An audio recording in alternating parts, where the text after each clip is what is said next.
The day could be today that your career is over. Now what do you do? I said, I better get to work. Rest at the end, not in the middle. And that's something I always live by.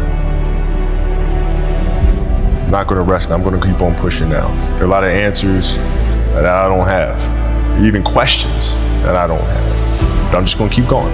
I'm just gonna keep going, and I'll figure these things out as we go, right? And you just continue to build that way. So I try to live by that all the time. Have a dream, sacrifice for it, and never ever rest in the middle. And I came into the NBA, I was like, man, these dudes really don't work that hard. One of the things I would do is while everybody would be at the cafeteria work, eating and doing all sort of stuff, I just go back to the job. How can I show you that no, I have the edge? Well, you do it through training, right? So when I get up in the morning, my daughter goes with me. 4 a.m.? 4 a.m. My 15-year-old goes with me. She goes with me before school, and it becomes a daddy-daughter thing. That's cool. Through that process, she understands the value of hard work. And so it's through those behaviors is where I find the motivation to do it. I think the definition of greatness is to inspire the people next to you. I think that's what greatness is or should be. It's not something that lives and dies with one person. It's how can you inspire a person to then in turn inspire another person that then inspires another person. And that's how you create something that I think lasts forever. It's not sit around and it's all happy-go-lucky type of thing. Your leader, your job is to get the best out of it. You gotta deal with it, face it, learn from it. It's exciting when you win, it's exciting when you lose, because the process should be exactly the same. But the hardest thing is to face that stuff. But what if today is the day that's it? Now what do you do? Thank you. What can I say? Mamba out.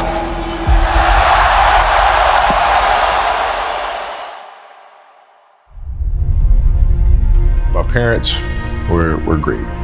Growing up, they instilled in me the importance of imagination, of curiosity, and understanding that, okay, if you want to accomplish something, I'm not just going to sit here and say, yes, you can do whatever you want. Yes, you can, but you have to also put in the work to get there. Right? So they taught me that at a really early age, man. And when you grow up as a kid thinking that the world is your oyster, all things are possible if you put in the work to do it, you grow up having that fundamental belief. Who was more influential for you, your father or mother? Both were influential at different points. Yeah. Right. My mom was there on a daily basis. My father was really influential at a really critical time where I had a summer where I played basketball when I was like 10 or 11 years old. And here I come playing and I don't score 1 point the entire summer. Not one. You didn't score once? Not one. Were you in the game? I was in the game. How'd you not score? Because I was terrible. Not a free throw, nothing. Not a lucky shot, not a breakaway layup, 0 points. And I remember crying about it, being upset about it. And my father just gave me a hug and said, listen, whether you score 0 or score 60, I'm gonna love you no matter what. Wow. Now that is the most important thing that you can say to a child. Because from there, I was like, okay, that gives me all the confidence in the world to fail. I have the security there. But to hell with that, I'm scoring 60. Let's go. Right. And from there, I just went to work. I stayed with it. I kept practicing. I think that's when the idea of understanding a long-term view became important. Because I wasn't going to catch these kids in a week. I wasn't going to catch them in a year. Right? So that's when I sat down and said, okay, this is going to take some thought. All right, what do I want to work on first? All right, shooting. All right, let's knock this out. Let's focus on this. Half a year, 6 months, do nothing but shoot. Right after that, all right, creating your own shot. You focus. So I started creating a menu of things. When I came back the next summer, I was a little bit better. And then 14 came around, back half of 13, 14 years old, and then I was just killing everyone. And it happened in 2 years, and I wasn't expecting it to happen in 2 years, but it did, because what I had to do was work on the basics and the fundamentals. But they relied on their athleticism and their natural ability. And because I stick to the fundamentals, it just caught up to me. And then my body, my knees stopped hurting, I grew into my frame.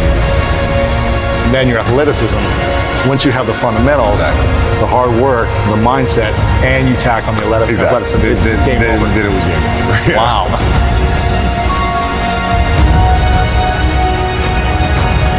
The love of the game, the challenge. Like I would watch Magic play, I'd watch Michael play, and I would see them do these unbelievable things, and I'd say, you know, can I get to that level? I don't know, but let's find out. Let's find out. And so that curiosity to see where I could push this thing led me down that path, I think. With the 13th pick in the 1996 NBA Draft, the Charlotte Hornets select Kobe Bryant from Lower Merion High School in Pennsylvania. Greatness lies ahead for this young man. Well, I learned that you have to work hard and you have to approach the game with a serious mindset. There was a stretch in 03 where Shaq was out with an injury. And Phil called me up to his office and said, okay, we need you to really turn on the afterburners and start scoring the ball if we have to win. So I did, and I wound up scoring, I think it was 9 straight games, 40 plus points. 9 straight. 9 straight games. And then Shaq comes back, second to last game of that. And then Phil calls me up to his office and says, Kobe, okay, I need you to dial it back. I'm like, why? Like, we're winning. I don't understand. It's because our goal is to win a championship. But if you continue to do this, we'll lose Shaq. We'll lose him. His motivation, his excitement. What triggers him, right? So I need you to pull back so we can pull Shaq forward for June. Wow. I mean, that was the big challenge, is you move from, you know, being the single dominant player to understanding, okay, I have to help these other guys. How do I lift everyone else up? It's tough. It's more like you put yourself to the side and you put yourself in their shoes and understand what they're feeling. And then you have to make certain decisions of, okay, what buttons do I need to push for this player to get them to the next level? So it's not sit around and it's all happy-go-lucky type. The leader, your job is to get the best out of them, even if they may not like it at that time. He was very demanding because he expected everyone to put in the same effort as he was, and that was unrealistic. You're not behind me, you're not in front of me, you're right there parallel with me. Practice was very competitive right away. You know how Kobe is. We was jawing, we had it going sometimes. He didn't let me slip a lot. Times where I get ejected or about to get a technical foul or going off the deep end, he would be there to, you know, set me straight a lot, which helped me out a lot. So we get in the timeout, he's like, hey, I'm open. I'm like, okay. And so we go out and same thing, comes, hey, I'm open. Okay. And you go, come back in, hey dude, you gotta throw me the ball. I said, man, fuck that, get it off the rebound if I miss, bro. Listen, I don't deal with people that don't commit at that level, but then act as if they do. The running joke, or he doesn't pass and all sort of crap. I mean, that's okay, you know, but I'll take those 5 rings. I'll take 5 of them.